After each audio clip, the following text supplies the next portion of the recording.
What is going on, guys? How is everyone? Happy Thursday. I'm here. Excited to be with you guys. See what's going on. Alright. Got some music. Kambobo, Clawhammer, how's it going? Welcome to the stream. Thanks for being here. Got some exciting things to go through today. Sorry, one sec, my phone. All right, welcome everyone to stream Hobby Time Chat.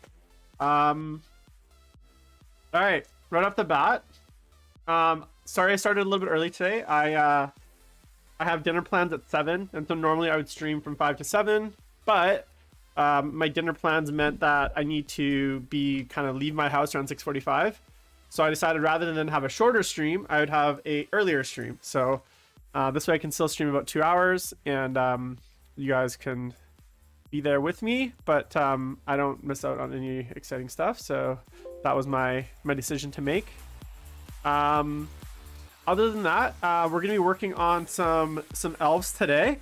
Plus, I had a viewer question slash advice, which I'm gonna answer, and I'll get to that in a sec. So first of all, guys, we have a Discord. The link is in the Twitch about page or on YouTube in the show notes. So if you guys are not part of the Discord, make sure to join the Discord.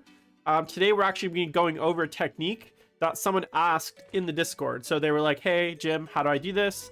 And they had some questions about how to do some Tau technique. And so today I'm actually going to just show you guys. So if you guys are ever interested in getting specific tips or advice on painting, if you join the Discord, you can ask questions there, and then I can come prepared to the paint stream with that technique, right? I can say, okay, this is how I would do it, and I can show you guys directly on stream as best as I can.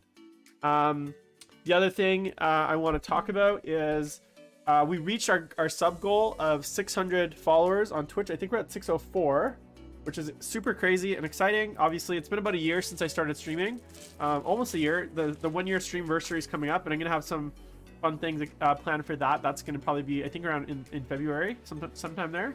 So I'll have some fun things excited and some giveaways and stuff like that planned for that, which is cool. And then we're at around 1,920 subscribers on YouTube. So if you guys are catching us on YouTube, make sure to give the thumbs up. It helps the algorithm. And if you're not a subscriber already, please subscribe. Definitely just makes me feel better and lets you keep up to date with everything that's going on the channel. As I mentioned yesterday, there's a few cool announcements. So we're gonna have Sean Naden on the podcast on the show next week, discussing his ITC hobby track win. We're going to be talking Eldar. We're going to be talking kind of his, just catching up with them. I haven't talked to the guy in a long time. And then we will have Alex McDougall on the podcast coming up at some point. I'm just trying to confirm dates with him. So we're going to do an episode with him as well, so you guys can kind of hang out. And then I'm going to be trying to bring on more guests and have more interactive streams. I know you guys love the commentary stuff. I actually really enjoy the painting episodes where it's just me, but I want to kind of do some hobby hobby streams where it's me and you guys and maybe one of the guests, and we're all painting together. So that's gonna be exciting as well. I just checked my mail, and look what came for me. My White Dwarf. So I don't know why I have a subscription to White Dwarf. In fact, I have 5 other issues of this White Dwarf in the plastic still that I haven't even opened. I think I got a subscription at the start of October, I think. And at the time, GW was going through all these supply chain issues. So the White Dwarfs were quite far behind. I would get I think I got the October White Dwarf in December, or it was the July White Dwarf or something like that in October. It was super late, and I just stopped. It was right at the time where I was kind of not super into the hobby. So I just literally just started accumulating them and not reading them. But I got the subscription. It's the first time I've ever had a subscription to White Dwarf. It's not something I've ever done.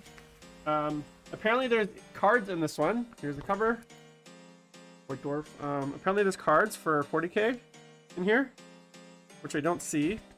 See, this is the thing. This is the issue. What issue is this? So this is December 2021. This is how far behind my White Dwarfs are. This is the December 2021 issue, which means the issue with the secondary cards is probably the next issue. That's how far I don't know if it's because I'm in Canada, but basically like the White Dwarf never is. It's like we're like 2 months behind here. And I haven't read any of these White Dwarfs. As I said, I just opened this one, but I have like 5 more of these still in shrink wrap. The only one I opened was the one with the transfers. But yeah, this just arrived today, issue 471. So let me go see. Let me check out warhammercommunity.com so I can see how far behind I am. See here. Where do I go? So what does Warhammer Community say? White Dwarf. I can search from community. Search. White Dwarf. So, according to Warhammer Community, the last issue that was like talked about in White Dwarf was, I don't know, is it in here?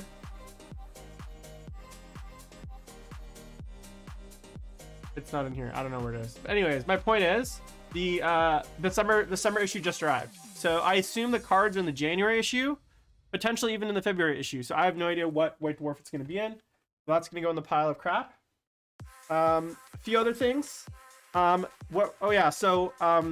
Yesterday, what I did, I'll switch over to the overhead here so you guys can see what the hell I'm looking at. Just throw this light. Oh, there we go. So yesterday, we went through Waterslide Transfer Hell, and basically what we did,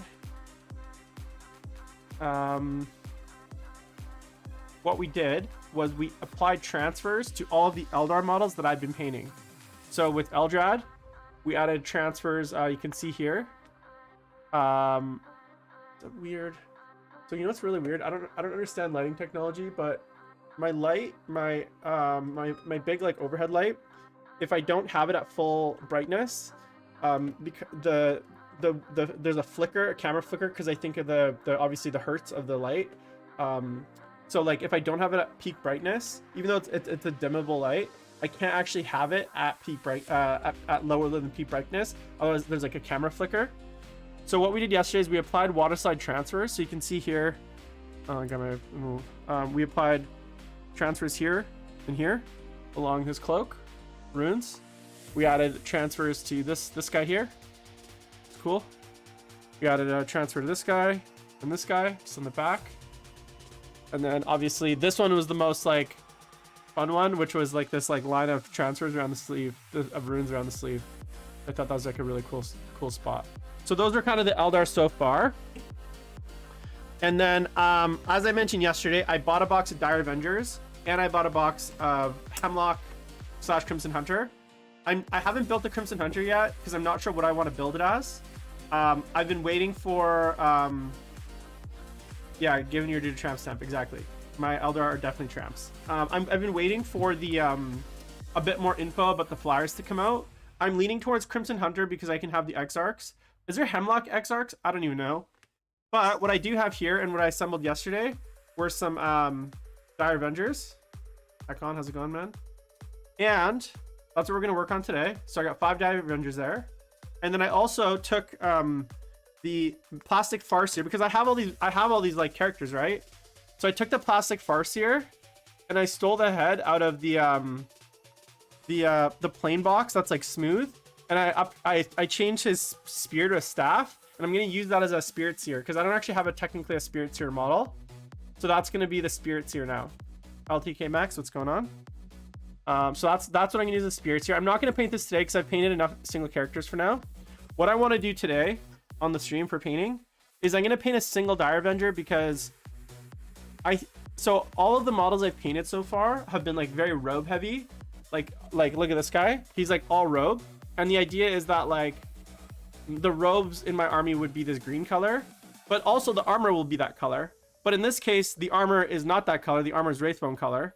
So what I want to do, I haven't actually painted any models where the armor is the green color. So I want to do a test model of that and kind of figure out the scheme on that. And what I mean by that is like, I obviously know I want, I obviously know like, yeah, SPZ is straight. I obviously know that the armor is gonna be green, but like I don't know which parts are gonna be bone, because if in my characters the armor is like wraithbone, then like what parts would be wraithbone on these guys? Oh, Clawfoot, my man. Great question. Clawfoot asks, do you go ham on removing mold lines, or are you more lax with it? Clawfoot, I will destroy a beautiful paint job if I get through it and I realize there's a mold line. I'm an absolute mold line like freak. Like if I see a mold line, I literally, like, I cannot paint a model with a mold line on it. It literally bothers me so much, to the point where like I've like painted a model, almost fully done a blend, and then like looked at it from a certain angle and realized that there's a mold line, and gone in with a knife and scraped off the paint. There's a reason I don't actually, so I do some commission painting. I literally won't let people send me built stuff, or like secondhand stuff, or like eBay stuff. If I'm gonna do a paint project, it's gotta basically be new on sprue, or new in box, because I gotta build it. Because even if I can't see the mold lines, if I think that there might be a mold line on there somewhere, it bothers me. So I'm very much a mold line crazy person. Hey James Carmona, how's it going, man? So that's what we're gonna be working on today. We're gonna be working on Megatron. What's going on? Welcome chat. We're gonna be working on some Dire Avengers, a single Dire Avenger, but obviously I'm gonna do the base airbrushing stage on all of them at once because they're attached to the stick right now. Do the stick, and so rather than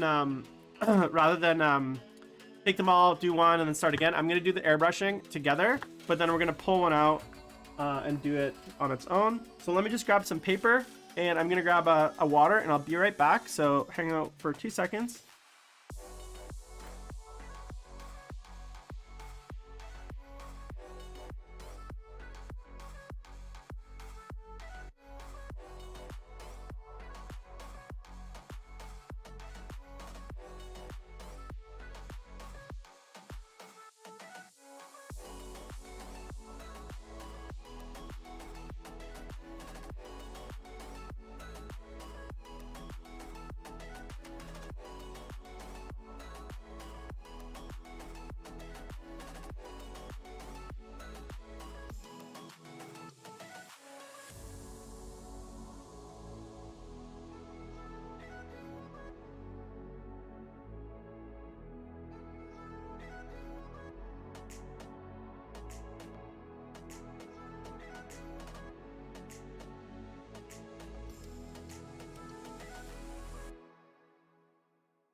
All right, did I say water?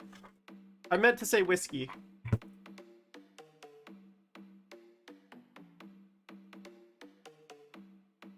Water, whiskey, they're basically the same, right? All right, let's get going here. So if you guys are wondering what I grabbed, I got these like packs of black construction paper from Amazon for like 300. That's kind of what I use to airbrush on my station. Oh, I don't have the GW stick. No, I have paint stirrers. Have you seen the Chaos Space Marine book? Why would I have seen the book, James? It's not out anywhere. Is it leaked somewhere that I don't know?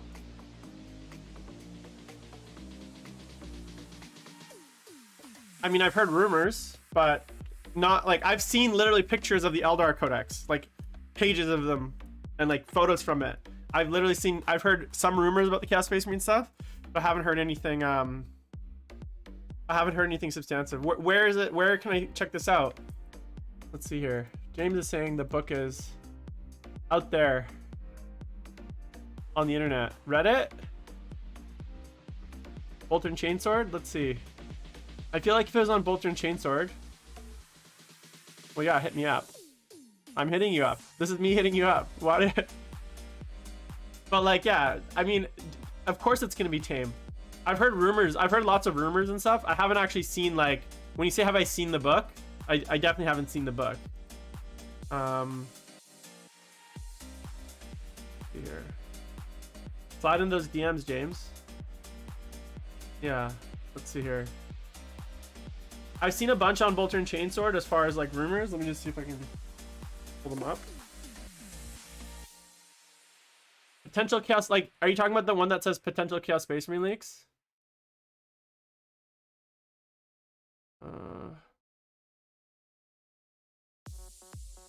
See here.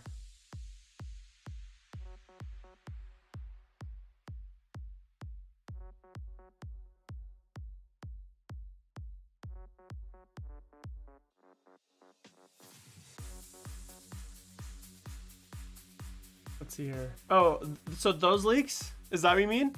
Is there more to it than that? Because I've definitely read that. It's just it's super vague though. So for you guys wondering what I'm talking about, I'll show you. So on Bolter and Chainsword, guys. So Bolter and Chainsword is a 40k forum. There is a thread in the rumor section called Potential Chaos Space Marine Leaks. And I've read it, but like it's very vague. And like it doesn't really give you much about stratagems, which are the biggest part. It's very, very vague. So yeah, I've seen it, but like until I actually like see it. Yeah, if there's way more to it, I mean, slide into those DMs, James, and I'll check it out and I'll kind of go through it. But you know that my favorite part about this Bolter and Chainsword thread is here. It says it's quoted via Warhammer 40k, but it says they found it. So someone posted on Warhammer Competitive that this info is on Bolter and Chainsword, and then someone on Bolter and Chainsword posted the thing from Warhammer Competitive that they said they found it on Bolter and Chainsword. So I don't know where this stuff actually came from. Look, I'm kind of like, I'll wait and see. I'm so disillusioned with what Games Workshop is doing with Chaos that I don't really think that it matters, I guess. So anyways, here. But yeah, I'll definitely, when there's a bit more meat there, I'll definitely go through it more. But to be honest, I'm not very optimistic, I guess. And until I see the stratagems, like that's the full context of the book, it's gonna be really hard to judge. Like a good question, and I brought this up, James, and I don't know what you think. I actually brought this up in well, that's what we think, right? I brought this up on Twitter, which was, so obviously the new Eldar get you can put a detachment of Harlequins in the Eldar armies without breaking the detachments. If it was up to me, Chaos Space Marines and Demons would be a single book, and it would have very similar rules. You could run pure Demon armies, you could run Chaos Space Marine armies, or using that similar rule that the Harlequins have with Eldar, you could put like a pure Demons detachment or a pure Chaos Space Marine detachment in either army. Without breaking all the rules. I think that would be a really good way to kind of, because for me, Chaos Space Marines and Demons are like have always really been one book. Like you generally don't have demon armies, and this is just like literally the background. You generally don't have full demon armies, legions outside of the Eye of Terror, unless they're supported or they're backed up with Chaos Space Marines, because in order to enter the world, but like they're doing with Harlequins, they're not, and Yunari, so it's not like they're gonna be able to sell a Yunari Harlequin book, right? But my point is, in order for like demons to enter real space, generally you need to be summoned, there needs to be some ritual, some sacrifice, yada yada yada. Someone has to be there already, right? And so for me, I think it would be really cool if, like, in the Chaos Space Marine book, even if they do separate books, and this is the thing, even if they did separate books, it would be really cool if they added a rule where Death Guard could take like a pure Nurgle detachment, Thousand Sons could take a pure Tzeentch detachment, and then Chaos Space Marines in general could take like a Demon detachment, assuming maybe like, and there's some other restrictions there. But it would be really cool if you could do that without breaking the soup. That would actually make it like, because here's the thing with Demons, I don't think that they know what they want to do with Demons as a book. The army is kind of one-dimensional, like almost their shooting has never been great, right? James, I don't necessarily agree with you. I think I don't know if, okay, so I haven't read it. I would imagine World Eaters are not in the book, but I don't know if Berserkers are not in the book. Because if you think about it, Rubric Marines are in the Chaos Space Marine book, and I assume Plague Marines and Rubric Marines are in the Chaos Space Marine book as well. So it wouldn't make sense that Berserkers and Noise Marines wouldn't be in the book, even if World Eaters as a whole, as a faction, are not in the book. Does that make sense? So I don't necessarily agree with that, I guess. I mean, you could be right, and me agreeing with it might have zero basis in like what's actually real, but that doesn't make sense to me given the what already exists, I guess. I would imagine Berserkers are in the book, Thousand Suns are in the book, Plague Marines are in the book, and then they're elites just like they've always been. But I can see the fact that really, that doesn't make any sense. And again, James, like when you say that very like assuredly, like have you seen the book for sure? Like is this a for sure rumor that you're breaking on my show, or is this just something you read as a rumor? Because I read a lot of different rumors in many parts of the internet about this kind of stuff.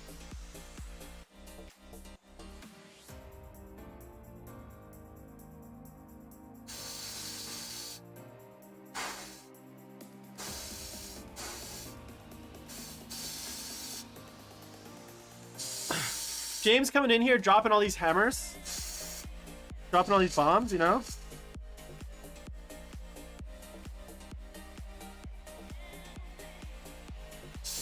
I'd imagine, yeah. Like, it just doesn't make sense to me that they don't have cult troops, because they've always had cult troops as elites, right? Now, I'm not saying you're wrong or that you're lying. For me, that just, it doesn't, I guess it doesn't mesh with everything we know. The history. Now I could be very wrong, and maybe there's going to be a rule in the book where you can add in a unit of cult troops, like maybe there's something there, but it would be really weird to me if all of a sudden all Chaos Space Marines lost all cult troops forever. Literally, if you read the Black Legion novels, Iskander Khayan, who's Abaddon's right-hand man, he's literally a Rubric Thousand Sun sorcerer. So there is precedent in the fluff of like cult marines working with the regular legions and being in the regular legions. It's not like a, you know, an old kind of like relic of some other, you know, thing, right? That was like brought over from like an old edition. It's actually like a thing that like does exist. You know what I'm saying? Yeah, we got James Carmona Workshop. Hey man, and I'm gonna be really choked if that's the case, because I think having cult troops, like Chaos Space Marines, don't have that much to begin with as far as unit choices, if you ask me. If you take away cult troops, what do they have? They have Chaos Space Marines cultists. They have like the demon engines, which have been notoriously bad, and they have like Chosen and Raptors. Like the cult troops is like such a big part of the book, you know what I'm saying? So it just seems, I don't know, it seems sus that they wouldn't be in there, but I guess we'll see. And there's no point in really speculating it, because unless you're going to send me like a PDF playtester's version of the codex, wink wink, jvessel@gmail.com, just saying, not saying, it's going to be hard for me to like comment on much. Yeah, exactly, Clawhammer, and it's a great book. I would highly recommend. I'm sorry, are you excited for the Eldari rules wise, or just more of a hobby journey? So I literally originally started as a hobby journey. I definitely, in the last like 2 weeks, I started kind of digging more into the leaked rules, and I'm definitely excited for the rules. Obviously they previewed the battle focus today. They have some really cool rules, like Strands of Fate. It's basically like they have like their own version of like Miracle Dice, which is cool.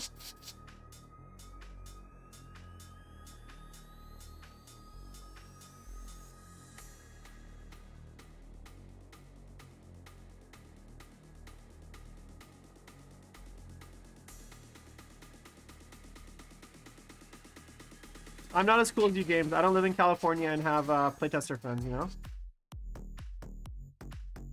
Everything is, I just got my white dwarf from December, man. You know what? I'm gonna need 2 bottles. If those rules aren't in there, I'm gonna need a bottle for myself. If Chaos Space Marines are as bad as you say and the rules aren't in there, I'm gonna need 2 bottles anyway. So you got a deal, my friend.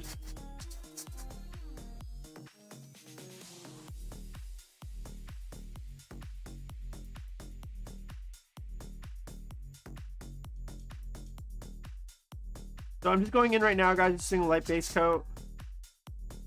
As I said, I'm just gonna do like 1 Marine today.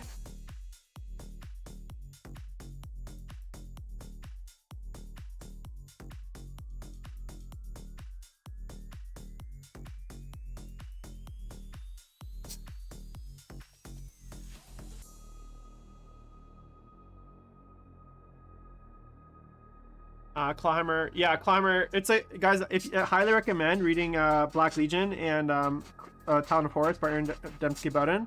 It's one of my favorite like modern set. So like I love the Horus Heresy series. Obviously, I think it's probably like my favorite series. But as far as like books in kind of more modern era 40k, green. This isn't blue.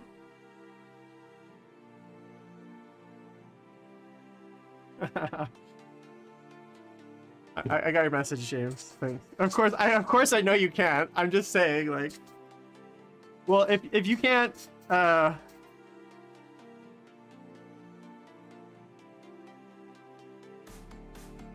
reserve judgment then, man. So these are, this isn't blue.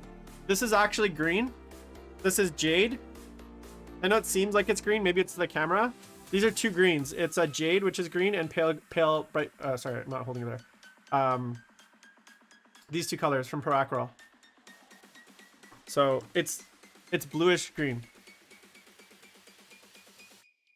Oh, okay. Yeah. What I will say, James, and this is kind of a broader point. I have full faith. Here's what I'll say. I have full faith in Games Workshop's ability to completely fuck up the book and to, after 3 years of waiting, to release a subpar crappy codex, just like they did with Death Guard, just like they did with Thousand Suns. I have full a belief that Games Workshop will miss the opportunity to do something really cool with Chaos Space Marines.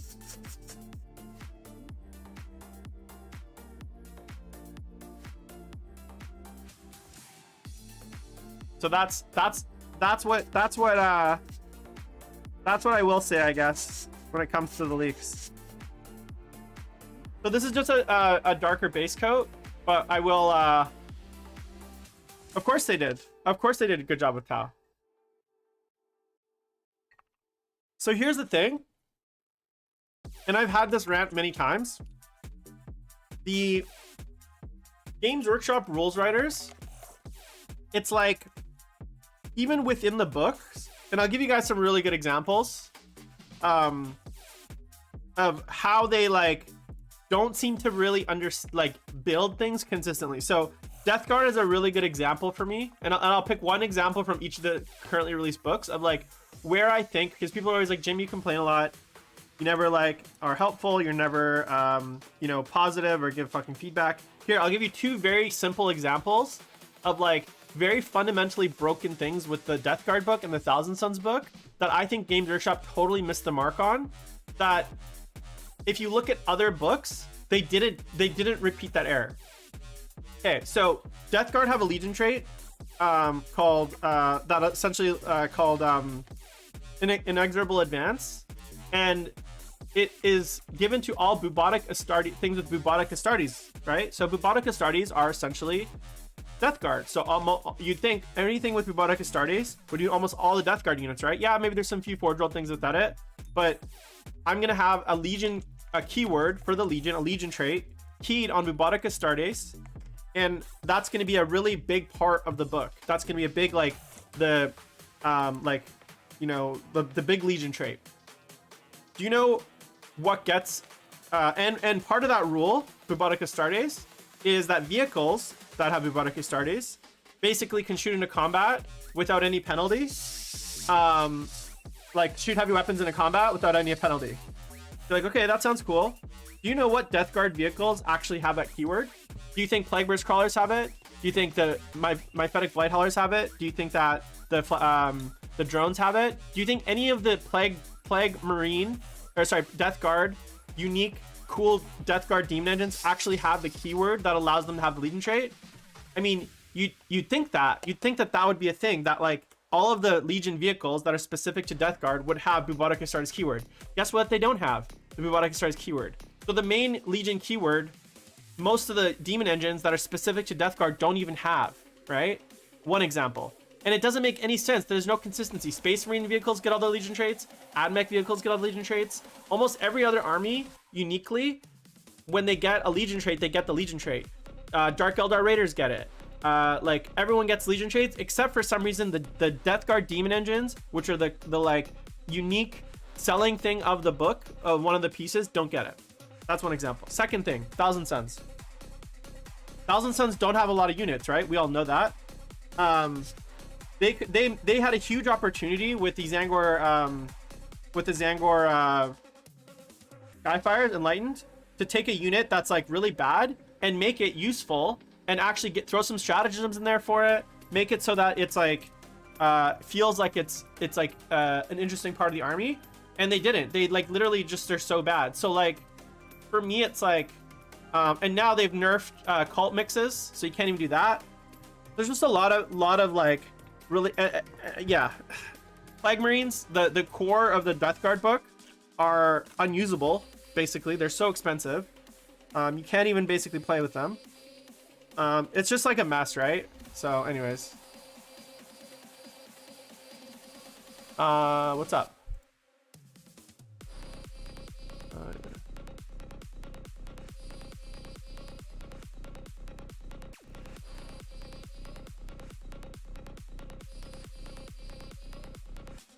Yeah, they don't really listen to feedback, or if they do, it's like very I'm hoping, and like I'm fingers crossed here, that with all this merging with ITC and the winners being in the balanced data sheet and all this shit, I'm hoping that means they actually start to listen, but I don't have my fingers crossed.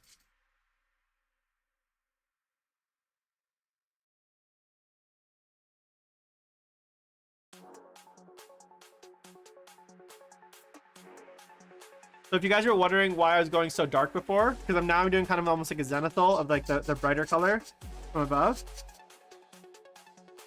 And I'm gonna go mostly do this by brush, but I want to get the kind of base coat down.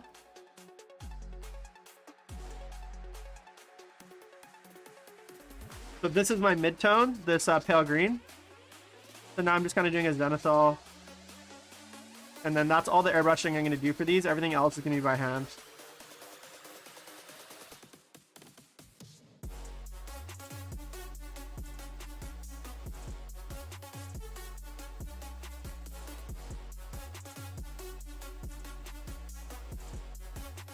I would have really liked to see what I would have liked, James, as well. And this is like my wish if I was the GW design team.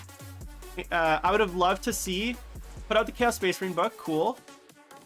Give us a second, so this is what I would have liked to see. And I know this is not gonna happen, but let's wish list for a sec. I would have liked a generic Chaos Space Marine book, right? Just like the Space Marines have. So it's like a core book with all the units for let's say like the units that are across the different factions. I would have liked a second supplement book or two. One for all the cult legions. So it's like your core Chaos Space Marine book is like Black Legion, right? And they don't really have rules. Maybe there's rules for custom, like Renegades and custom, but they don't have the other core legions in there, right? And then what they have is a supplement book that is like Codex Traitor Legions, right? And this is like the 7 Traitor Legions.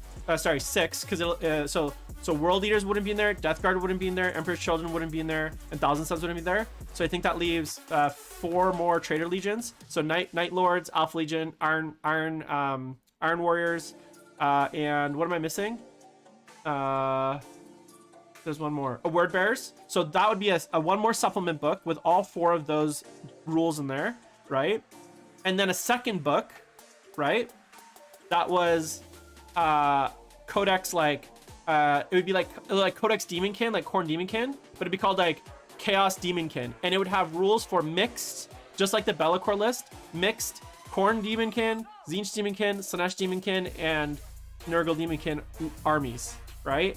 That would be like my perfect kind of, and then you'd still have your World Eaters, Emperor's Children, Death Guard, and Thousand Sons standalone armies. So you'd have essentially 6 books for Chaos. And I'm like Chaos, Space Marines have 7 books, 8 books, right? They have all the supplements, the 6 supplements, plus the Codex, plus Black Templars, right? So I don't see why having 4 books for all of the Chaos Legions is too much to ask for. And now, failing that, I'd be happy with like just demons, just like they did with Craft Worlds. Have demons, Chaos Space Marines, combined in one book. It's still probably less rules than all the Craft Worlds books and all the Space Marine books.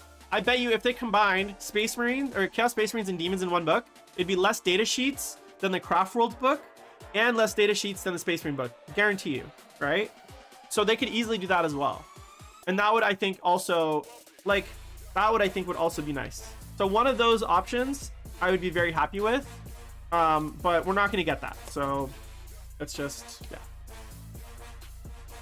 I really like Word Bearers, and in fact, if I do a Chaos Space Marine list, if I do play Chaos again, Space Marines, I think I'm going to do not necessarily like pure Word Bearers, like red Word Bearers, but I want to do like a Word Bearer style themed army where it's like super heavy in the scripture and like all the runic stuff and like all the like kind of you know how like a lot of the Word Bearers guys have like writing on them and it's got a lot of like chaos runes and stuff. I think if I do another Chaos Space Marine army, which I'm sure I will do at some point, the problem is, and this is like being just really honest with you guys, I'm picking up this Dark Omens box next week, and I'm trying to trade my Chaos half, right, for like a non-Chaos half, but deep down inside, I'm like, you know what? Maybe I just keep the Chaos half for the future, and then maybe like I paint the Warsmith or something like that, just to see like, you know, if I like it. So how do you guys know that, Eric Lee? Chaos book is 8 pages longer than the Eldari book. What do you mean on Warcom? There's nothing on Warcom. How could that be on Warhammer Community?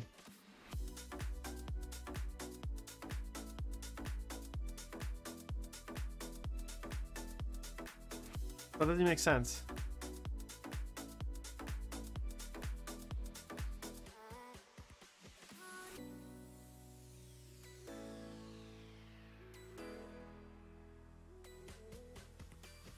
Yeah, the problem is, Speezy, I have no desire to paint Chaos Trim in my life. Like the freedom of like painting these elves with no Chaos Trim has been like incredibly liberating, to the point where I'm like, I'll never paint another trim again.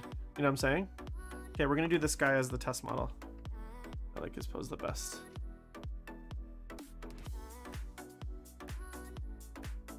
You guys always talk about like all this stuff is like common knowledge. Like 90% of people don't know this shit, man. Like even though I'm a rumor fiend, I don't know. Like I've never read, and I read all the Black Legion stuff, or sorry, Warcom stuff. That's definitely not on my Warcom. All right, so there's our primed LDRs by Avenger. Looks pretty good. One thing I did do, and I don't know if I'll get yelled at for this. I don't know if you can tell. These kits are really old. I don't even believe you. Now I gotta go. Steve, why do I hate you?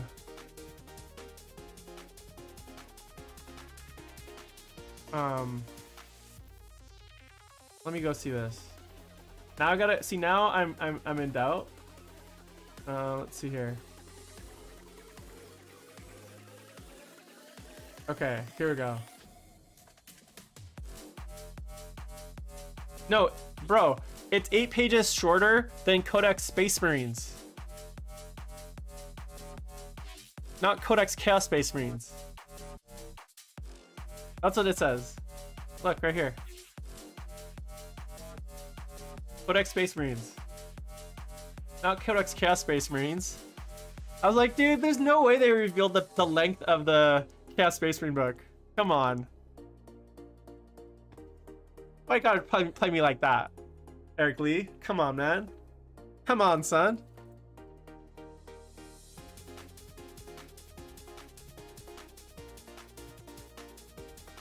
No, look, James, I believe you.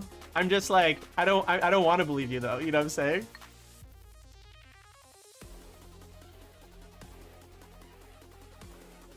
I don't want to believe you. You know, I'm in denial because it's easier that way. My life's easier.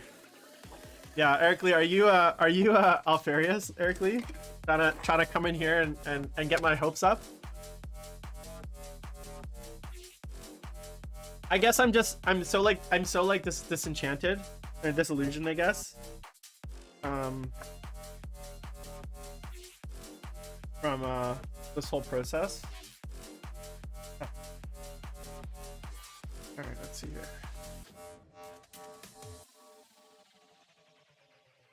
Okay, what are we gonna do here?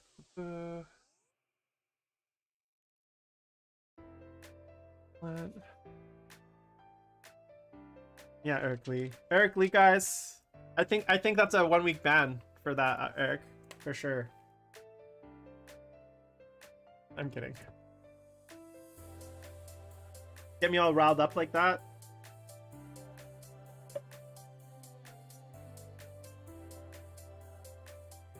Yeah, see, I can read too. I read those Codex reviews. I know what they said. Trust me, I scour these previews every for every square inch and centimeter for like some sign of like good Chaos Space Marine news, and I don't get it.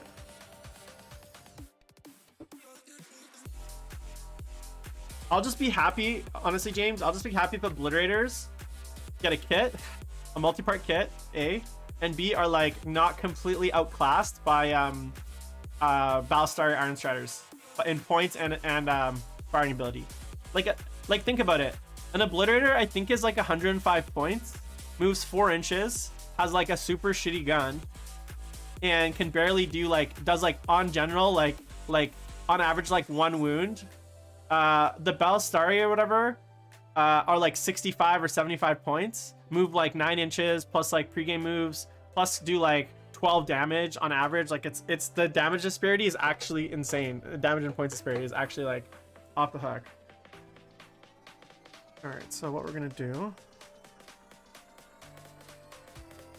Oh yeah, sorry. What I was saying, guys, and I don't know if the Eldar fans will get mad at me, but I basically took here, I'll show you guys the box. No, I'm not going to. But you know how they have these little like you know how the shoulders kind of have the those like grates? They have like these little like vents here on the shoulders. Well, the Dire Avengers box, the like sprues are like super poorly attached, and basically a few of them, when I clip them, they're like all mangled. So I basically just shaved down the little vent, so it's just like a smooth transition. And then the other thing I did, which I'm gonna do right now, speaking of mold lines, is the seam where it connects to the plastic is literally in like the worst possible spot. Where's my knife?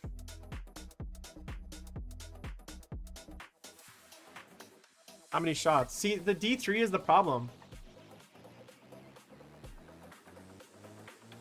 I don't want D3 shots.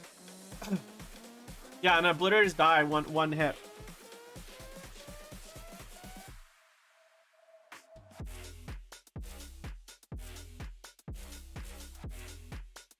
There's just like a mold line here, kind of.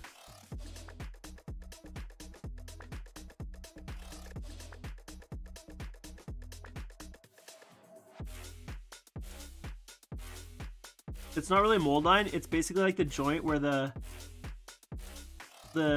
shoulder pieces connect, and it's like there's like a ridge, and I know it's gonna show up when I paint it, so I'm just trying to smooth it out.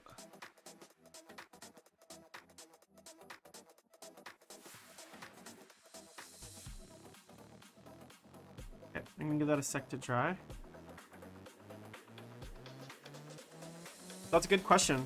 That's kind of TK. That's kind of what I was discussing earlier, which is like, so this scheme, the robes are green and the armor's bone, but these guys are mostly armor, and I want these guys to be green. So I think what I'm gonna do is do the helmets in the bone, keep everything else the same green, do the helmets in the bone, and keep the same scheme in the helmet where it's like bone helmet plus blue faceplate. And then keep everything else the green, basically. I think that's probably what I'm gonna do. That's my like theoretical, but that's part of the reason I'm doing this test model, because I haven't done a test model for armored models. I've only done a test model for, I've only painted like the robed ones. So the whole point of this test model is for me to kind of figure that out and see what I like. And then based on that, I will paint the rest, I guess. No, I think I'm gonna keep, I'm not sure on the guns yet. If you look at the Dire Avengers box art, it's like they're dark color, and I did all the like gloves and like cloth for these guys in dark. So I'm tempted to kind of do the guns in dark, because I'm worried if I do them bone, it's gonna be too bright. But I don't know yet, right? That's kind of this is kind of like where I'm at as far as like my thinking process. One of the things I don't like about Eldar is like oftentimes the armor plates and like so if you look here, you guys can see, I'll zoom in. So if you guys look here, so like this is an armor plate here, but then like this here is like cloth, right? It's technically cloth. But like I think on a lot of armor, let me just pull up the I'll pull up the ones on the website. But a lot of times, like, the armor... let's see, do we have a 3D? Okay, so if you look at this one, I'll show you guys on the screen. So if you look at this one here, this cloth and the armor is, like, painted the same, right? So there's no distinction between, like, the cloth and the armor color. But I kind of don't like that. I kind of think that's dumb, you know? Like if you look at this one, like the cloth pants and the armor all the same color. I don't know if I like that. I think I'd much, but at the same time, I don't want to create extra work, and I don't want to introduce a bunch of weird extra colors. So I think what I'm gonna do, I think I'm gonna do that for this and see how I like it. And then if it feels too samey, which these kind of do, I might change it. It feels like if you look at this, like here, throw it up again. If you look at this,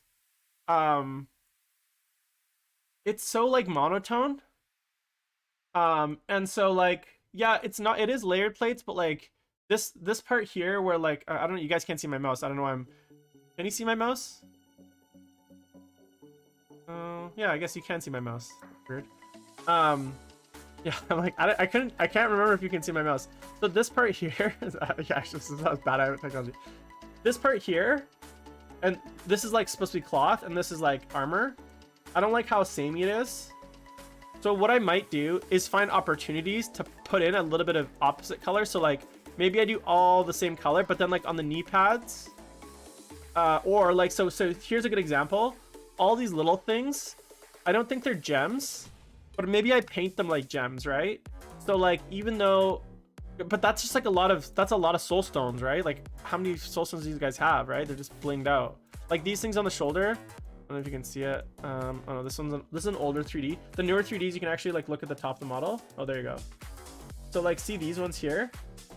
These ones, again, they're the same color as the armor, but maybe I do all these little pops as gems, and that kind of breaks up the sameness of it. So I don't know. That's kind of that's what we're kind of figuring out today, and I guess that's what we're gonna work on and figure out. But first thing I gotta do is paint the armor. So what I'm gonna do for this, get it all set up. All right, so I'm gonna get my palette here, a little bit of the jade. But even though I did an undercolor of this, I'm now gonna go and I'm gonna do the like painstaking process of like actually pin washing this basically. So I'm gonna make like a really like thin wash here of this kind of darker color. See how thin it is. A little darker. And then I'm gonna get, and for this, I'm gonna bust out a brand new brush. If you guys are ever wondering what kind of brushes I use, these are the brushes I swear by.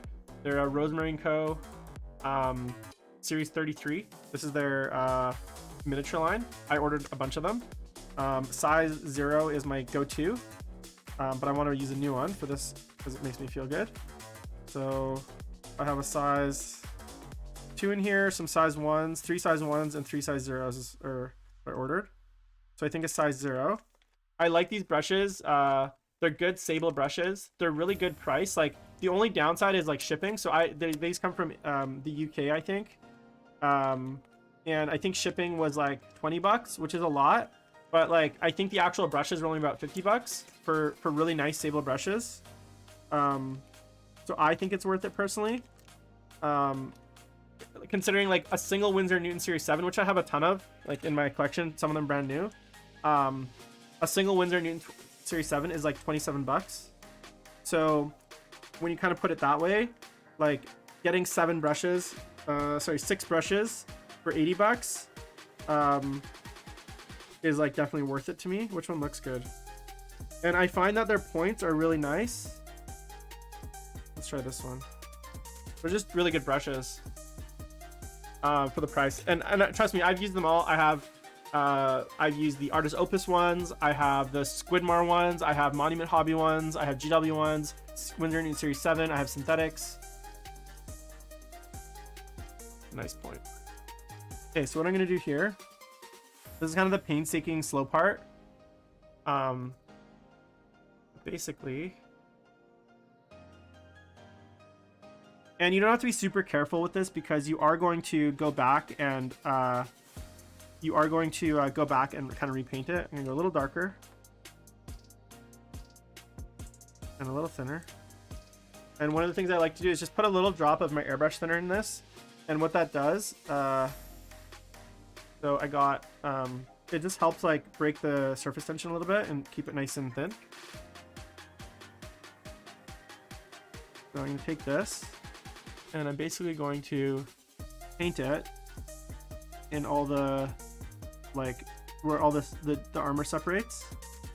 I think I might even paint the shoes a separate color. So like here, basically around all the armor plates. And the reason I'm not just doing a wash here is because that's gonna kind of ruin all the work that I've done with like my airbrush. If I just go back over all the and see I'm kind of doing it fairly quick, because what's gonna happen is when we go do our highlighting, most of this is gonna get painted back over. So it's not a big deal.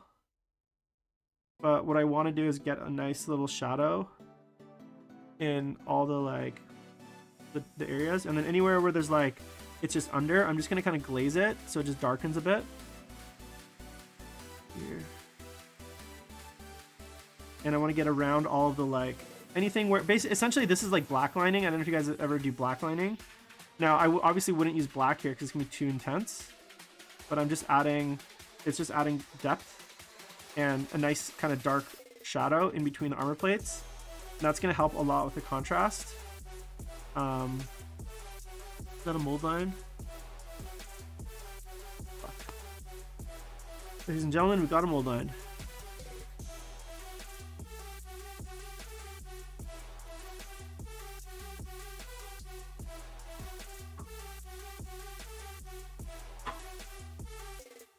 See, I'll ruin my primer job with a mold line. Hey, shit, is what's going on. So basically, I'm gonna go in all these little like dark corners, all these like areas here, anywhere where it's basically gonna be darker.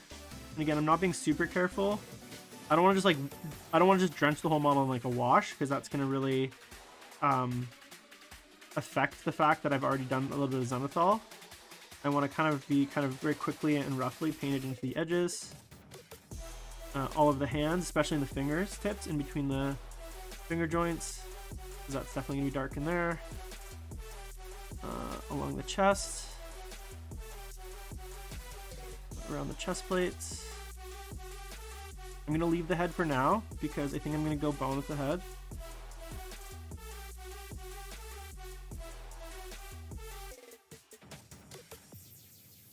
That, around those things.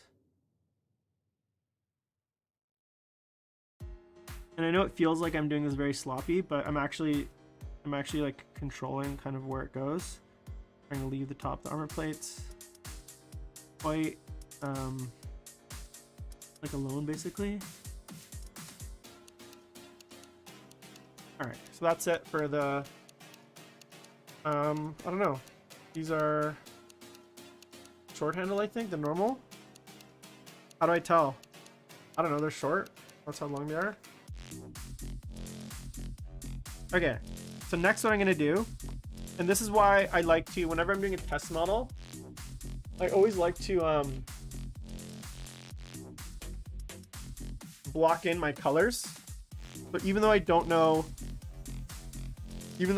like the final like look of this, I want to block in some of my colors to give me an idea of like the composition, the overall color composition. That's going to help me kind of visualize what I'm going to do with this in a lot of ways. So what I'm going to do here is I'm going to make my bone color for the helmet.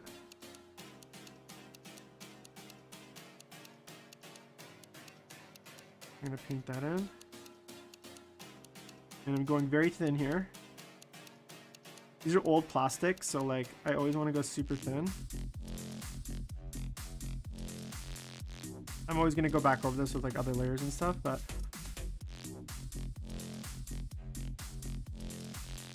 and again, the reason I like to do this kind of base coating step right now is like I can be quite sloppy here and quick. And if I get a little bit of like bone on the green at this point, it's not a big deal because I'm going to be going back and painting and highlighting and doing all the stuff to the green armor. So getting a little bit of bone on like the wrong spot is like not a bad, it's not the worst thing, right? Whereas if I painted the armor completely and then I go do this step, I have to be really careful because I don't want to get the bone on the armor and then I ruin the armor highlights I did and then I'm gonna go back. So I always like to kind of do this blocking. This is why I'm leaning towards the dark weapon. I think that's gonna look better. So I'm gonna do that really quick. Again, just to give me a sense of like the overall color of the model. And one of the things I was thinking of doing in dark, I don't know if I'm going to, it was the shoes as well. So in this case, I'm gonna paint the weapon dark.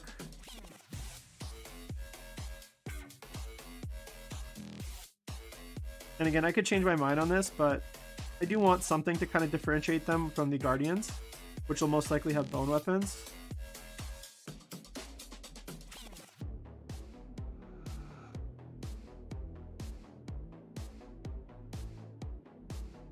Really shitty brush. It's like, where's my brush? Other brushes. It's weird, like even though I have like so many brushes, I generally like pick like 2 or 3 to use in a project. And I kind of like, I ride them fucking till the bitter end. I'm not very good at like using all the different brushes I have in my thing. Okay. Again, I can be kind of quick here and kind of rough, just the blocking in. And I'm not worried about like hitting some spot or like, you know, getting it on the wrong spot. Because again, everything is kind of in that half finished stage. And this is kind of like, I don't call this like a cheat, but it's like a strategy for being able to paint quickly, which is like do all the like base coating, which kind of first and blocking your colors, your kind of main colors. And then you go in and do all your shading and for every area. Now, a lot of people don't like to paint this way because it can feel disjointed a little bit. Like you see here, I got like paint all over the like bottom part. I don't really care because it's all gonna get covered up when I highlight the the armor. But if I'd done this, say, after I highlighted the armor, that would have been like spill, and then I gotta go back and correct it, and it's just annoying in general. Okay, so there we go. I'm kind of liking that, like, when I think about this model, like, do I like the overall color blocking, I guess, is the best way to put it. And if you look at the Dire Avengers on the website, like, they have dark weapons, but I think the Guardians, this is Blue Black by Proacral. I'll show you in a sec. If you look at the actual Guardians, I think they have light weapons. Oh, they have lighter weapons. But okay, so one thing I will say, and those aren't what I want. Can you believe they're still selling Guardians on the website, even though we know new ones are coming? If you look at the Guardians, the helmet and the gun are different colors, and in my case, that's what I've also done. So I kind of think I want that distinction. So this is Blue Black by Proacral. Yeah, I didn't know that, Hannah. If you guys ever want, I can always order you some. And okay, so what I'm gonna do now, there's like a weird hair here that's really bothering me.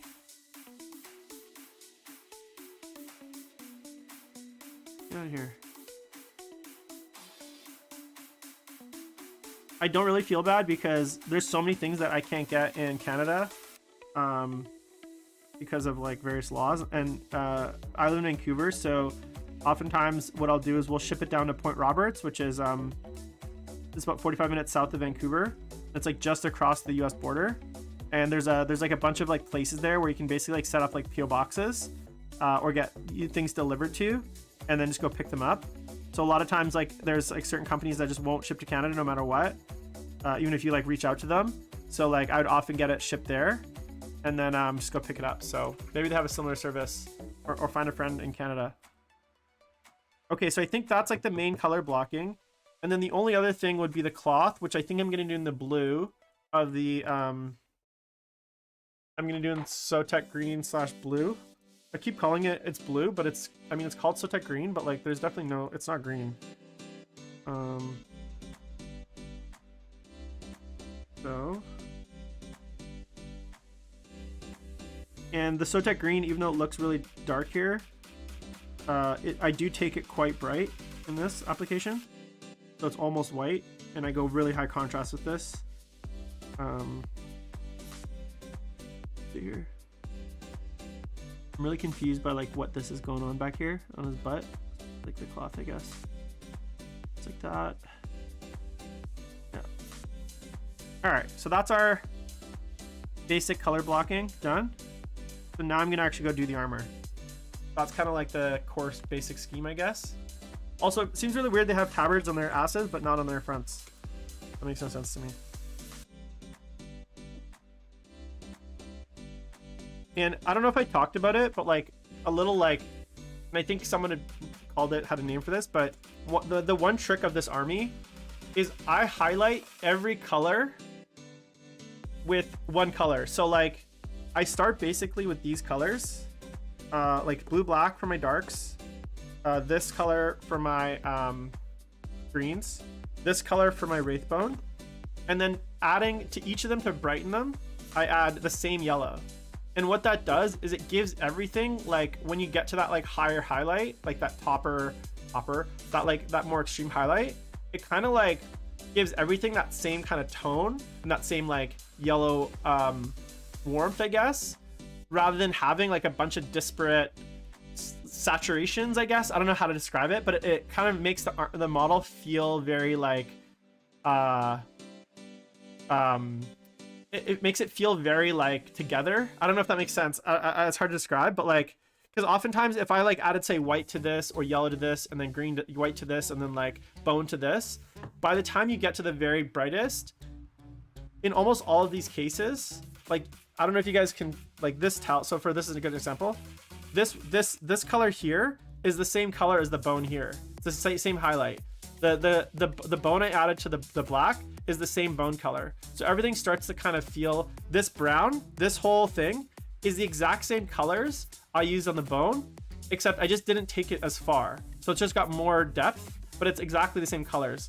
So by kind of doing that, everything kind of feels like a little bit more like tied together, I guess, if that makes sense. I don't know if that makes sense, and I don't even know if it like makes a difference. Like maybe I'm gonna grab I'll be right back. Maybe like it all ends up looking the same in the end, but it makes me feel like I'm doing something artistic, you know?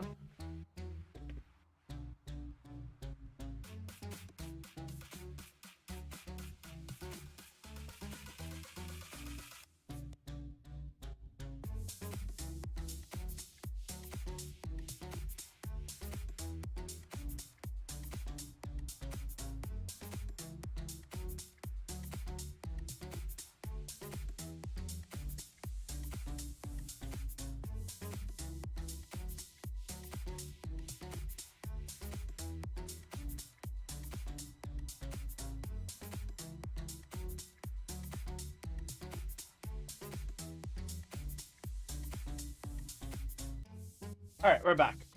So, okay, so now I'm gonna start the armor, and basically, now this is the only step I have to actually start being careful. I'm gonna go straight into my what do I want to do? I'm gonna basically go straight into my mid-tone. So like, what a bit. You guys can see my wet palette. Do you guys think I used to have a top-down cam of my wet palette. Is that something that you guys think would be like helpful? Because I kind of felt like no one really cared, and but if it's like a cool thing to have, and I had it in the corner so you could actually see my wet palette exactly, I could add it. I could bring it back. I don't know if you guys even watch the streams for painting, or if it's just a kind of, you know, on the background while you're doing other shit. So that's why I'm kind of like, does anyone even care? You know, like maybe I do all this I talk painting all episode, and no one actually cares about the painting. Okay, so now I'm gonna go in with my nice new Kulfinky brush. I'm gonna grab my mid-tone here, and now I'm gonna kind of start doing that actual like first highlight. And this is like this is probably the most time-consuming spot, because in future highlights I'm gonna have less surface area to work with, and I'm not gonna be highlighting close to like the armor edges, if that makes sense. But here I'm kind of doing like the main blocking, the main color blocking, and so it definitely is the step with like the most work, because I got to be really careful I don't paint into the various like areas where I added shadow. But then in like subsequent steps, I'm just painting back on top of that area, and like most of the time places I'm painting are away from the shadow, so it's like much quicker to highlight. But this is definitely going to be the most time consuming step, I'd say.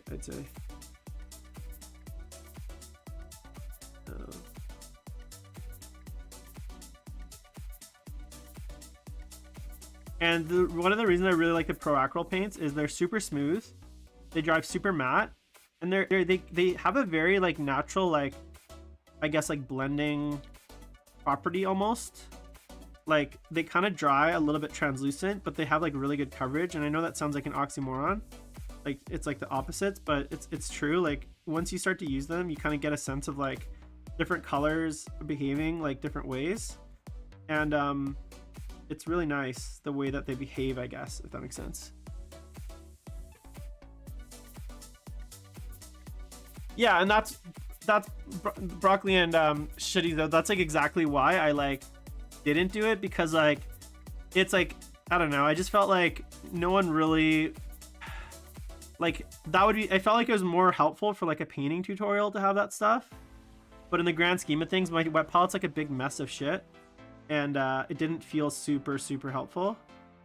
So I kind of stopped it, but you know, every once in a while, and then also like every once in a while, if I thought my wet palette being in the was important to the like technique I was doing, I just like pull it into the shot and show you guys what I was doing. But for the most part, I don't do that, so that's kind of why I stopped.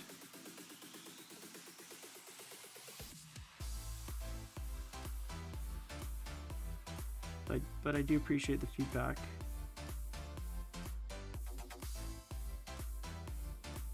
And again, this seems really bright, and it is, but that's okay.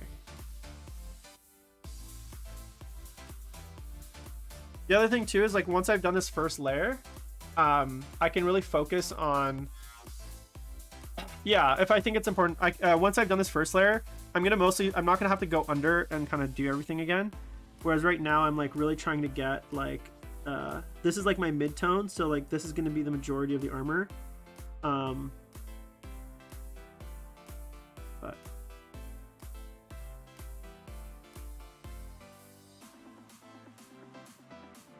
all right, let's see here. And just remember, guys, like these are troops. I think they're troops or elites now, but I still want, my goal with this army as far as like hobby goals and painting goals is like, I want to win a best, well, I say it like I've never done it. I want this army to be painted to like a best painted caliber. I've won many best painted at events, but I want this army to really feel like kind of like my chaos army. I kind of painted over quite a while, and a lot of it was like for tournament prep, and it was like painted at different times with different techniques. Some of it was airbrush, some of it was hand painted. This army, like I kind of want to get done in a reasonable amount of time, A, so I can start playing this year, and B, paint it to a standard where like I'm in contention for like best painting awards at every event I go to. So that means I'm a fairly fast painter, especially now because I'm not working, so I got lots of time to paint, but I don't want to skimp out on like troops and stuff. I want everything to feel I don't know, just like done at a really high quality and like really just look really sharp. That's kind of the hobby goal for this.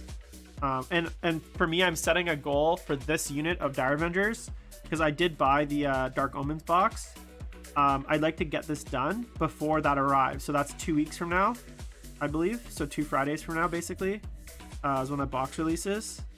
I'd like to get these done and then the plane done, because one of the things that like really got me depressed at the end of the Reign of Chaos was I had my pile of shame started to grow. But as I was painting my Chaos army, I almost exclusively had no pile of shame because I basically was just painting units that I needed for like events or that I wanted to paint. And so it was really like encouraging to not have a huge pile of shame of stuff. And one of the things that I like to do as like a rule is like I have one project I'm working on, and then I have the next project that I want to work on in front of me, but that's it. Everything else is away, boxed away, unbuilt. I don't build things until I'm like about ready to paint them. And what that does is it kind of keeps me focused on like one thing at a time. I'm not the kind of person that like will buy like 7 box sets, build them all, and then there's like a massive pile of plastic. What I'll do is like, if I buy 7 box sets, I'll take one, the rest go in my closet, I'll build one, and like I'll just focus on the one, you know what I'm saying? So like that's definitely like kind of my I guess philosophy with this army as far as like how I want to paint it and kind of the speed I want to paint it at, I guess. That makes sense?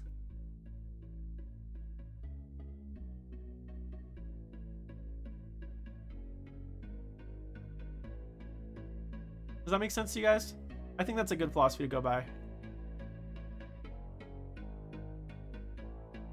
One thing also, like, as I'm painting this, I'm realizing is like I did go a little bit dark with the shades and the shadows. So what I'm gonna do, and this will look sloppy, but like I'm gonna kind of paint over. Like here, for instance, it feels really dark. Yeah, sorry, Clawhammer. But what I'm gonna do, and I'll kind of just show you how I'm gonna fix this. I'll paint over it right now.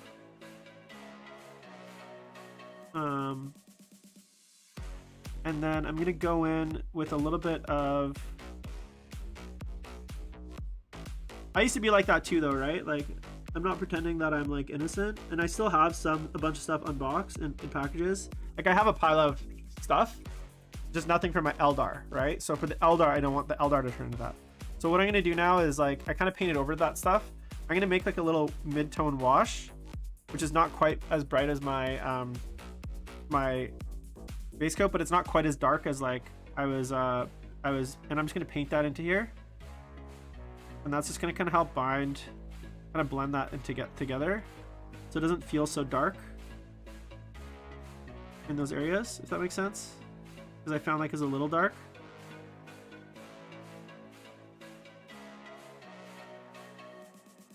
So just kind of painting in this little, there's a little bit dark in the cracks, I guess. And it's a little bit too much contrast. I don't want it to feel super like I want contrast, but like the right amount of contrast, right? So just painting in this like mid-tone wash into those. And again, it's gonna dry a little bit. And again, if I get it a little bit over, it's not a big deal because I am gonna go in with my highlights and stuff, and that's gonna all get fixed at that stage. So not a big deal. Okay. Back to the tone.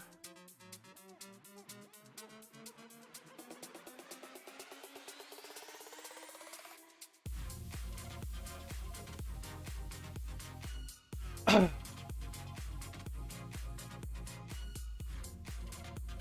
think I've only played on painted shadows though like once or twice in my life, and it was only like it was like 3/4 painted or models that I was like the unit I was working on. I've never really played like I've never put a Great Plastic Army on the table. That's like an anathema of my like. I'd feel horrified. That's just me though, right?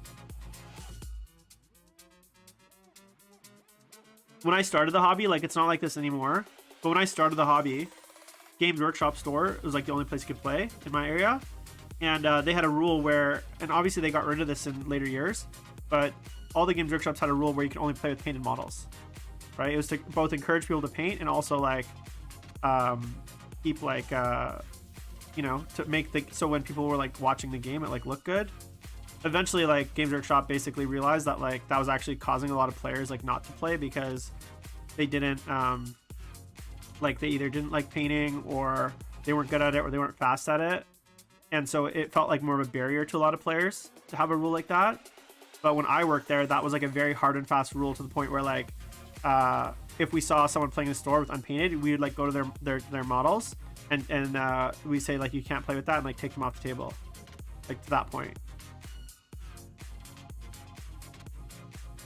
Which I think is a little like, which was so like that's kind of I guess the era I come from, like you know I'm old school in that sense, and so like I feel like it's hard to break that like I guess mentality.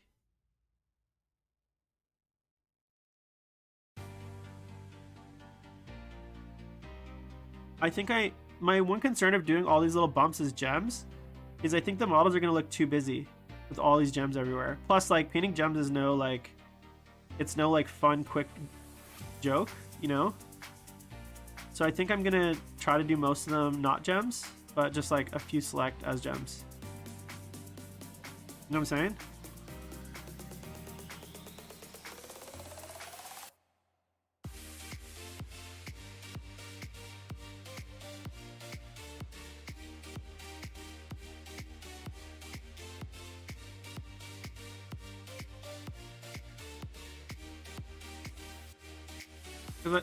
How many, okay, anyone that's an Eldar lore guy, how many spirit stones does like one Eldar person have? I thought it was just like one.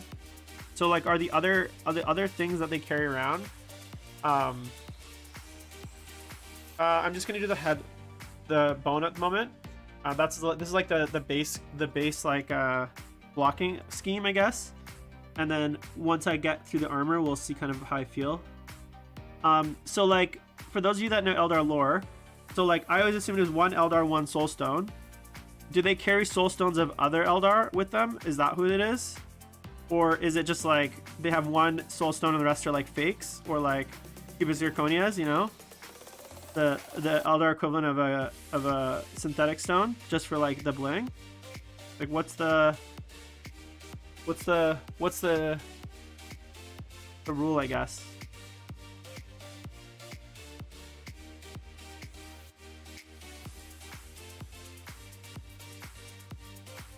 Yeah, that's the thing, right? Like I'm talking like 2003 era Games Workshop. I'm not talking like our independent retailers. I worked at Games Workshop when I was like 16, 17, 18, I think, for 2.5 years.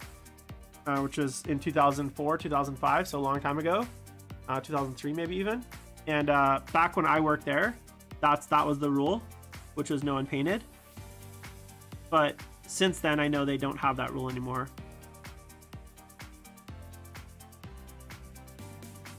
Yeah, I know I look incredibly good for my age, but I am 37 years old, so I've been around the block, you know.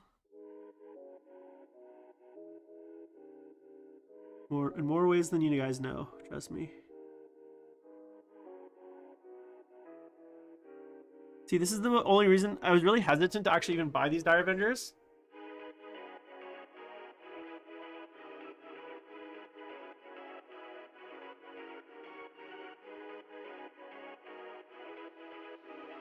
Ah, that's cool.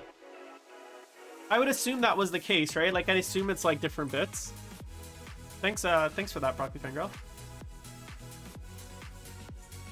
You missed, I don't think you were here, but, I bust out my, I have this Jess Goodwin art book. I think last week on stream we went through it. It was like called like Gothic and Eldritch. I think it's the collected drawings of Jess Goodwin, and it's one of my like most cherished books. I've had it for 20 years. It's right behind me, and we went through it last week, and it was like really cool seeing like some of the like really old school drawings and stuff.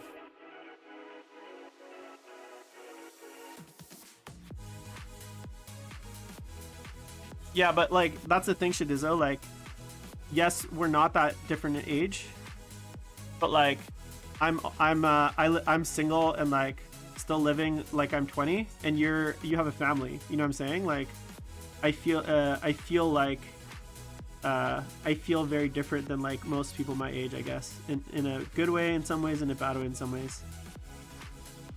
You know what I'm saying? I just quit my job literally like at the start of the month, so I'm an unemployed 37-year-old painting models on Twitch, basically. With so yeah.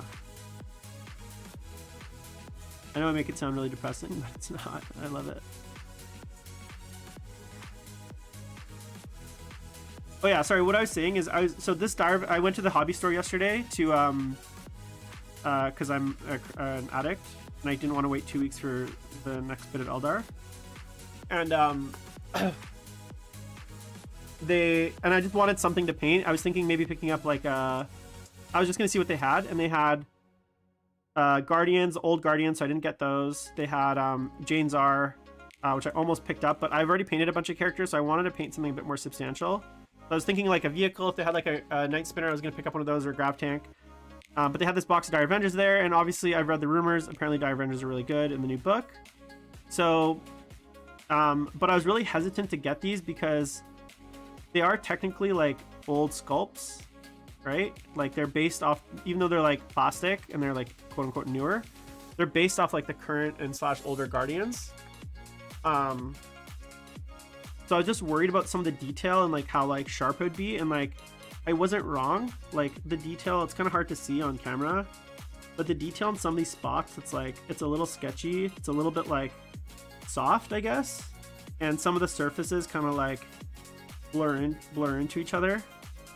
And so I'm gonna have to kind of go back. I'm kind of doing a bit of a rough job right now of it. I'm definitely gonna have to go back and like clean up a lot of the I guess softness. That makes sense. One of the reasons I was kind of hesitant to like pick up this set, because I was just worried that the models wouldn't be great to paint, and they're better than I thought, but they're definitely like, you can tell the softness of like the old plastics where there's not like the sharpness between like this, because I assume these were hand sculpted by like Jess Goodwin, I think, most likely. This Eldar Guardians box is like 1,000 years old. You know,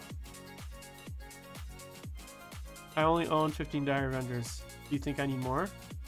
I mean, I think 15 is probably a good number.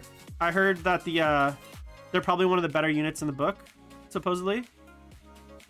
So I'd probably just keep your 15.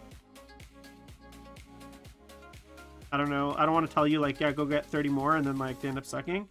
I haven't actually seen many points, but apparently they have a decent amount of stratagem support. Their guns are slightly better. They're like assault. I think they're assault 3 shurikens versus assault 2, so they get a lot of shots. And they're not that much more than like guardians, for instance. And apparently shuriken weaponry is like quite fearsome. So,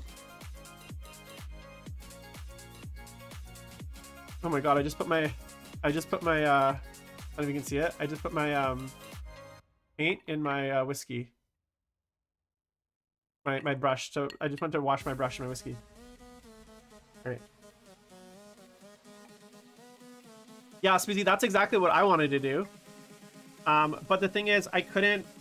I was looking for 3D printed. I was looking for 3D printed plume heads, and I couldn't find any. So I decided to just pick up the box and paint them and see how they are. Okay, so what I want to do now, I want to go back again, and I'm going to do another round of like that kind of shading, because as I was just doing this kind of first base coat, I kind of definitely like overdid it a bit in some spots. So I'm making like a really thin, again, thin wash, and I'm going to kind of paint this in. Oh, this is too dark. This is just water. Also, if you, pro tip, guys, keep some pennies in your keep some pennies. Make sure they're US ones, I think, because it's like real copper, I think, in your paint wet palette, and it stops it from molding. So I have 4 pennies, 1 in each corner. Yeah, that's true. And it helps stop the mold.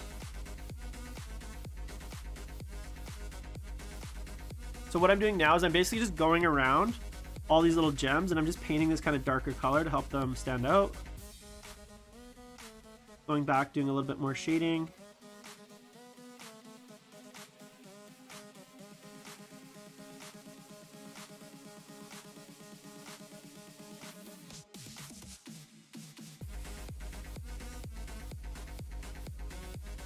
Here, like here,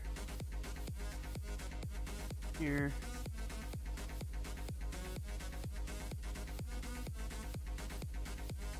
Here.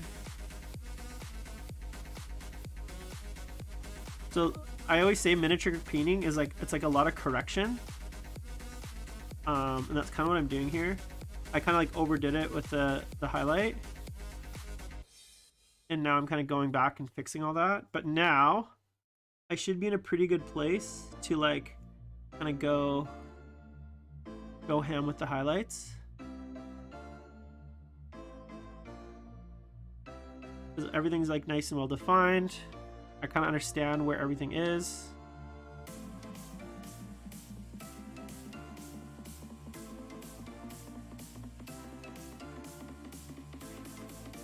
Okay.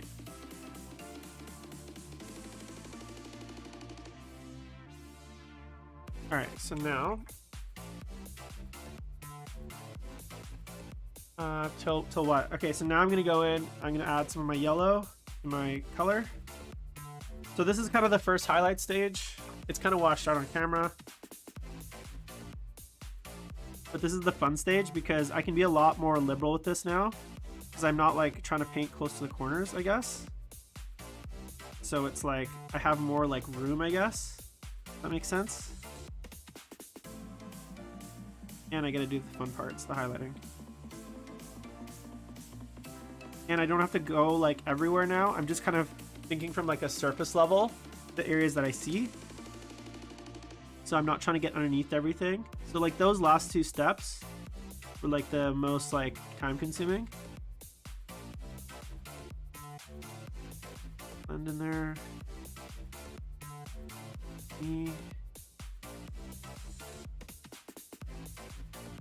There. There. You can see it's kind of starting to come together a little bit. Leg.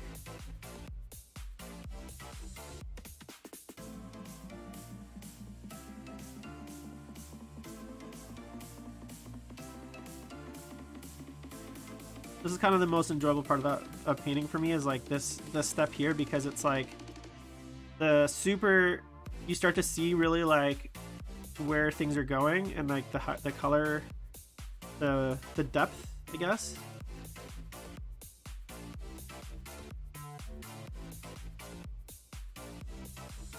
Also, full disclosure, when I was cleaning these models from mold lines, I definitely cut off some of, there's like the bumpy things, like the gems or whatever. There was like gems in like weird spots, like underneath the leg and stuff. And I was like, you're never gonna see this. So I, like, full disclosure, just like sliced them off with my my blade, because I was like, A, I don't want to have to paint this, and B, it's like a bump. Like there's like, for instance, there's one of these like soulstone thingies on the inner calf, and I'm like, why is that there? It's just like annoying, and it's gonna be annoying to paint. So I like fully just like cleaned it off. So I think what I will do most likely is, as I'm painting this and building models for this army, I'm definitely going to file off / cut off some of the gemmies, because it's a little bit much. Hey Lupu, thanks for the follow, man. That's my first follow, guys. Our goal is to get up to, I want to get 50 followers in a month, which sounds like a crazy amount, but whatever. I don't think he's going to get a new model unless it's like leading the kill team, which I am very much doubt. That could be really cool though.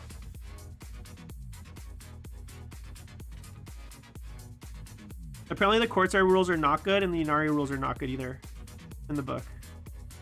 So we'll see, but that's a shame. As Gordon Ramsay said, what a shame. What a shame.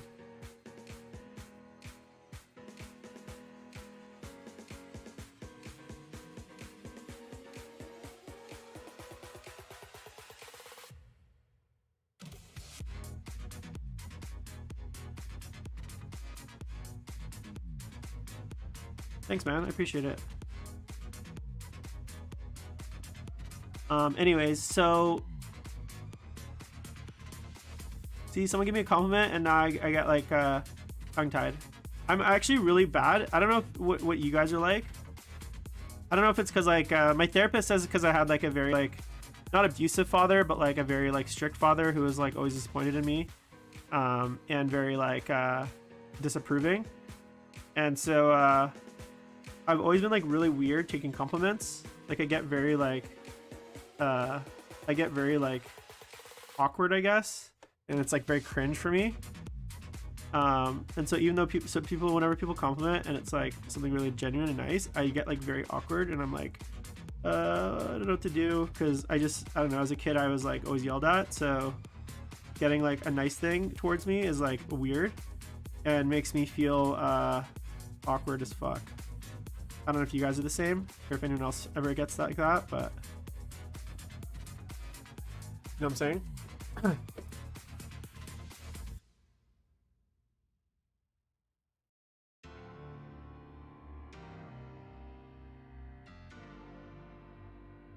I'm committed to finishing this armor before I leave, so or at least getting to the point where you guys like get a really good idea of like the greenness. That makes sense?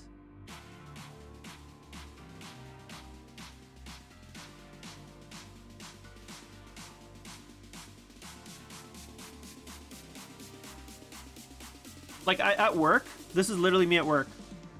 People would be like, Jamie, you did a really great job on something. And I'm like, I was like, yeah, but like I was just doing my job. Like I literally get paid to do this thing.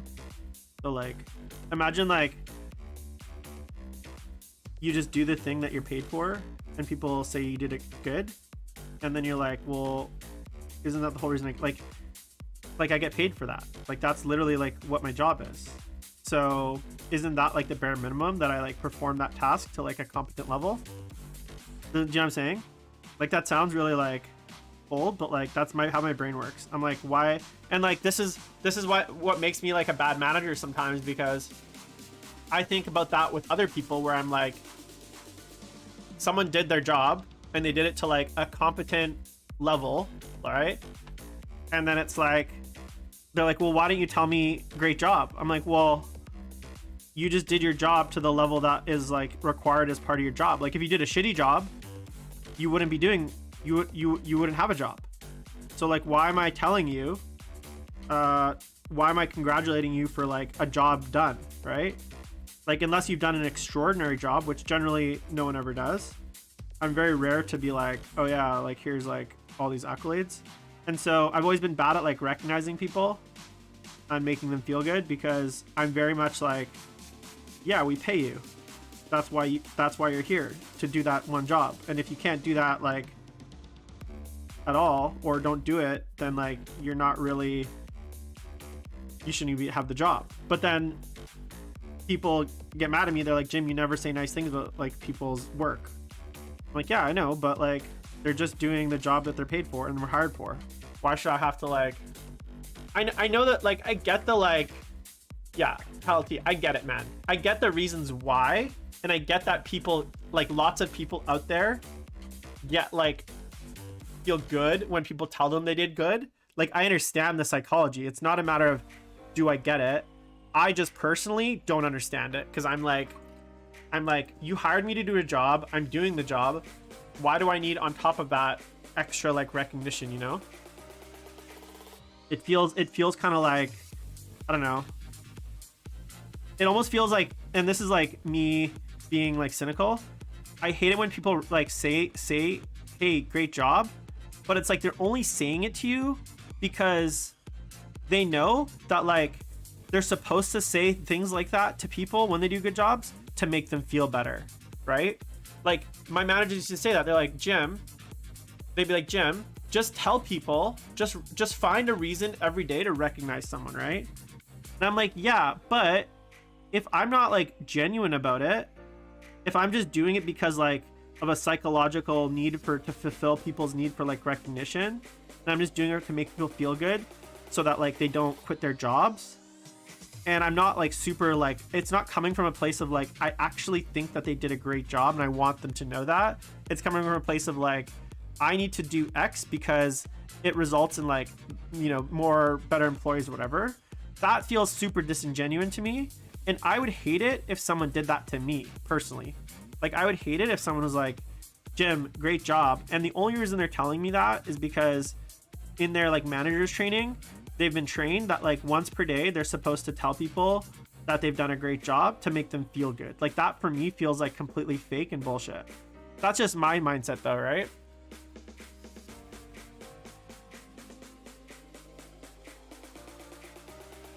But you really did not need a sense of your job company, so what's that about? I don't know. I don't know what's that about.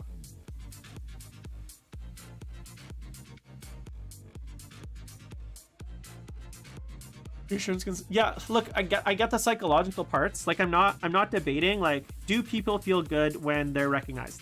Yes, I 1000% agree with you, right? I just don't like the implication that like I should recognize someone solely for their psychological benefit instead of my genuine like being impressed with the work that they did. Like, when I want to say good job to someone, it's because I really mean it myself, and it came from a place of like I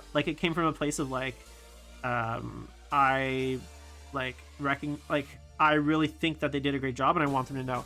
I don't want people to be like, every day Jim says good job to you only because in his manager's manual it says like once per day recognize someone, even if like you don't really think it, but it makes people feel, you know, warm and fuzzy inside. I think that's kind of bullshit personally. You know what I'm saying?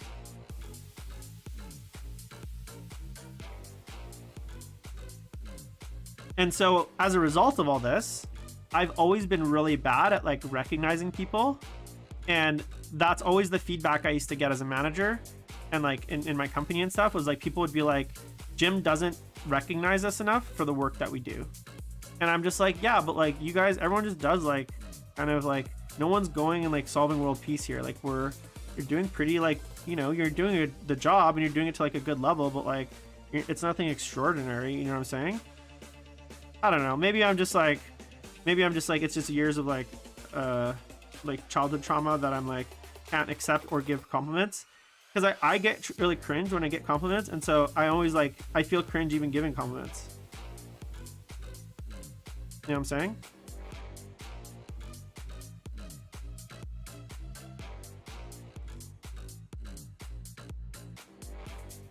I don't know if that makes sense, guys. Maybe I'm just like a crazy person. Maybe that's why I'll never be a great people person.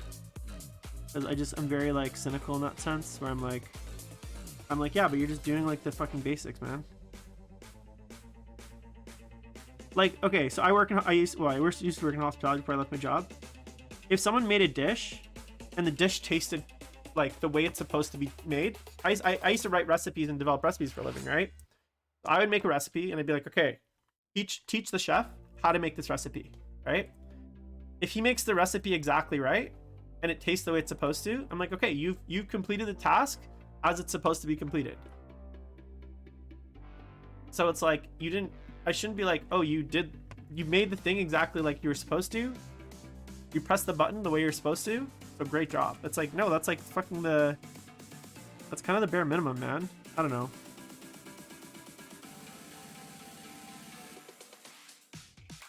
Again, I'm like, maybe it's just like the cynical part of me,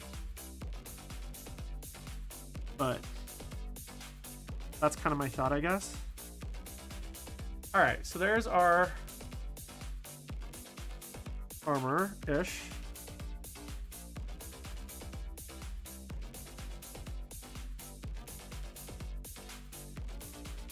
Like, people are just doing the bare minimum that's required as like your job role, and they want a fucking gold medal and like pat on the back, and I'm just like, how about no?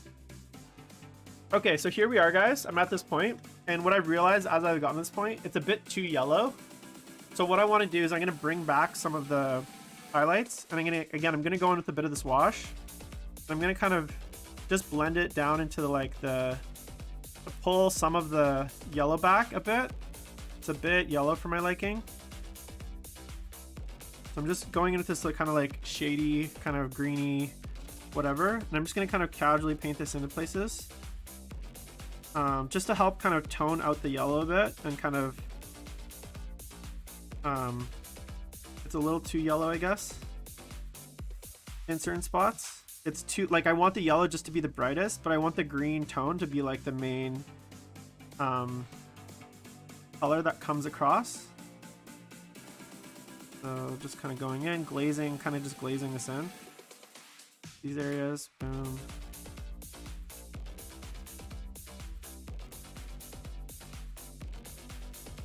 Let's see here. And like, obviously my goal is for the next one, I don't have to do all these like extraneous steps. This is kind of why I did the test model, because I'm like still kind of figuring out like how and where I want to put these kinds of highlights, like how bright I want to go with things. So I want to go all the way up to the yellow, and where I think normally it would be just like the very tips, but I kind of went a little bit overboard on it because it's a really nice color and I like it. But at the same time, I got to be careful it doesn't look too bony, right? Because I still want that green to be the like main color.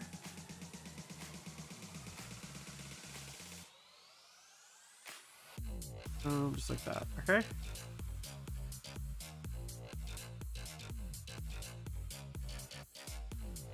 What do you guys think? Okay, now what I want to do, I'm gonna actually go pick out the gemstones, because before I finish the armor, I want to make sure I know which parts are the gemstones and which parts aren't. So I'm gonna go in with, and what I'm gonna do for this is black, because even though I'm gonna do the gemstones purple, I want the base coats to be black. And what this will help me do is it'll help me kind of understand where each gemstone is. So what I think I'm gonna do is I'm gonna say gemstone here. Like that. Let's say gemstone here.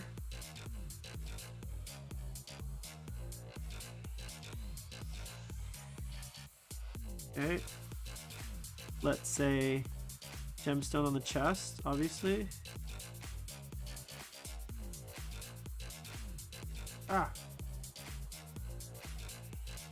And then I do actually like these shoulder ones being gemstones. I think I'm gonna go gemstone there. And I like to go black because it helps me kind of like, it kind of helps blackline them as well, which will help them really contrast against the bone. Because if I do straight purple on there, it's the purple and the bone kind of where they meet. It's going to be kind of an ugly, weird color. So that's where I'm going to go for gemstone. So just the shoulders, one big one on the arm. I think I'll do maybe... I think I do one on the leg. This guy here. I don't want one in every area. But I'm very much a fan of symmetricality. Symmetricality, is that a word? Symmetry? Symmetry is the word I'm looking for. Symmetricality, what the fuck? Alright, there. Let's say this one here too.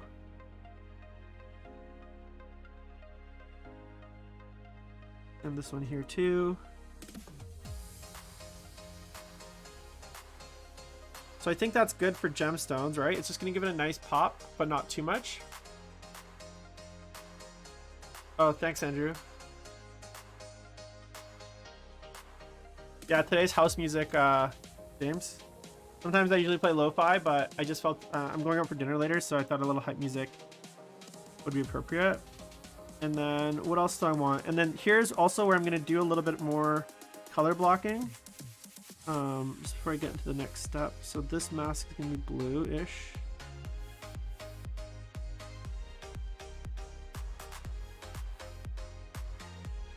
Okay.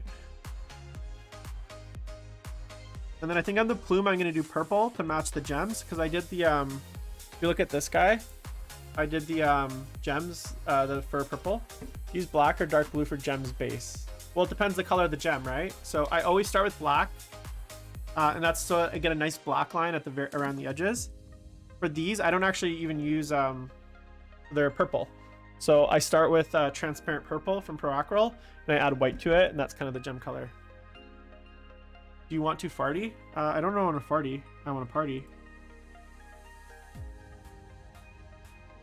Oh my god, I almost put my my brush back in my whiskey again.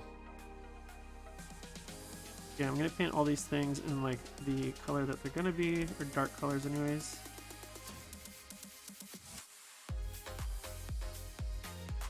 What's a farty? I've never fartied.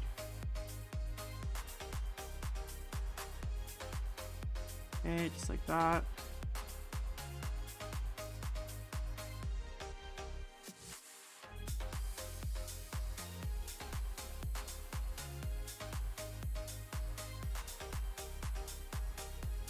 Go back in, base coat these guys. Oh yeah, and then obviously I'll do a gemstone on the gun as well, but I'll do that later. And I think this thing here, should I paint this a separate color? I think I will. I don't think I want this the same bone green color. I think this is gonna go black or dark. The jigger. I don't even know what these things are. You know what it reminds me of? Did you guys ever watch that movie, Eye of the Navigator? I think it's called Eye of the Navigator. It was like an old, like 80s, oh, Flight of the Navigator. Sorry, Flight of the Navigator. It was like an old 80s or movie with, I think James might be old enough to remember this. It was with like the kid from the Wonder Years, I think, was in it, or I can't remember exactly who the actor was. I thought it was the kid from Wonder Years, might have been someone else. Flight of the Navigator, and it was about this like kid that like discovers this alien. He like falls down a hill and like he finds this like alien, and then like he basically goes on like a adventure with this like alien spaceship thing. It was like the Navigator. Does anyone remember that movie? Someone look it up. Let me know how when that movie came out. I'm pretty sure it was like thousands years ago. Let me see if I can look it up one sec.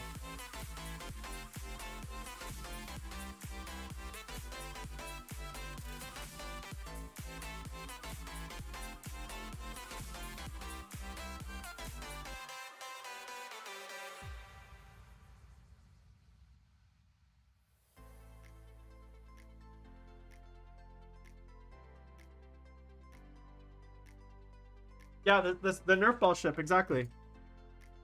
Yeah, let me just see here. You guys are about to see some epic Flight of the Navigator.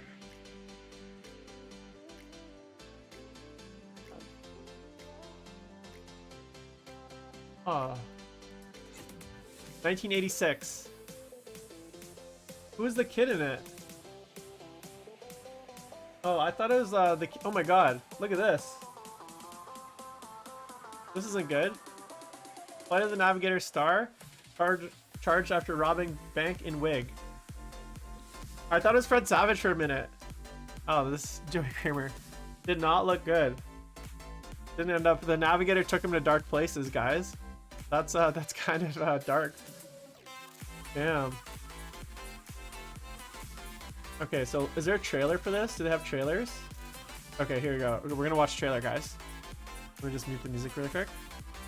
I don't know. Let's check it out. Let's check it out together.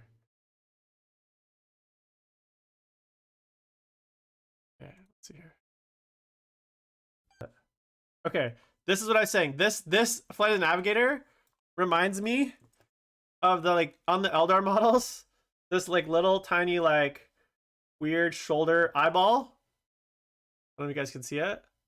Reminds me of this Flight of the Navigator. That's what I was trying to tell you. Anyways, thanks for indulging me, guys. So my point was that the alien obstruction thing on these shoulders reminded me of the like glowing red head from Flight of the Navigator. I know that's like a, people are like, Jim, where does that reference come from? That's like completely obscure and out of the blue. Which you're not wrong about, you know? You're definitely not wrong. Okay, so let's see where this is at. So, oh, I think I see a Moldine. This is how much I hate Moldine. Someone asked me earlier. It will ruin a good paint job just to fix a Moldine.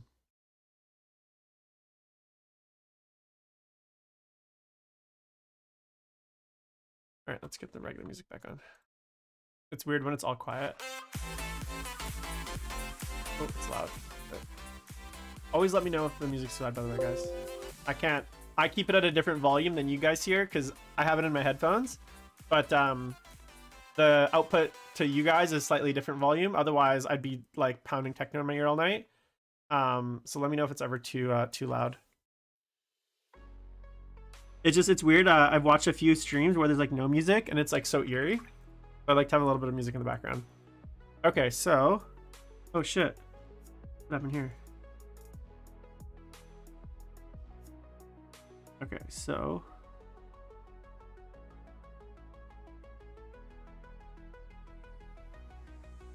I don't even know, like, this is the problem with this Eldar shit. Like, what is this going on here? There's like a weird dark spot and then like it's like a, oh. James, are you going to BAO or any of the other US events this year? And did you go to LVO? Are any of you guys go to LVO?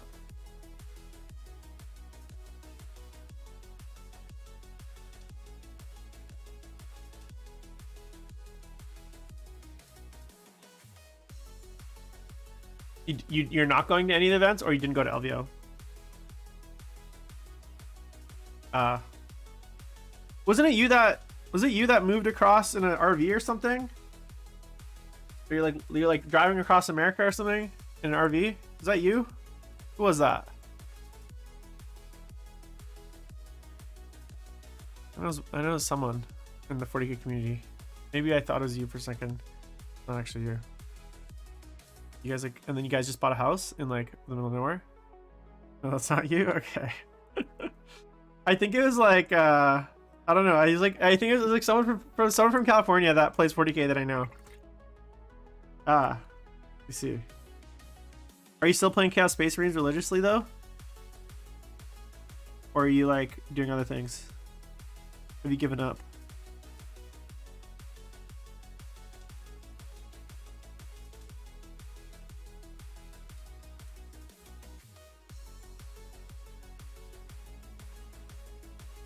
War Games Live guy? Yeah. Well, I don't stream at 3 a.m., so that's a nice thing. Alright, guys. I think that's where we're going to leave him. So, obviously didn't finish, but that's kind of the test so far.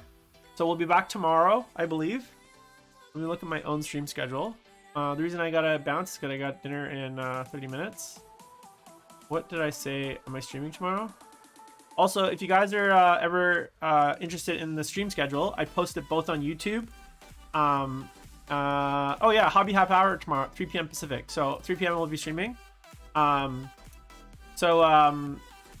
you're ever wondering the stream schedule, I post it on the YouTube. If you look at like the community, there's like posts, and also I posted in the Discord, which I think I linked, is in the Twitch About tab, and it's also in the YouTube comments or the info section.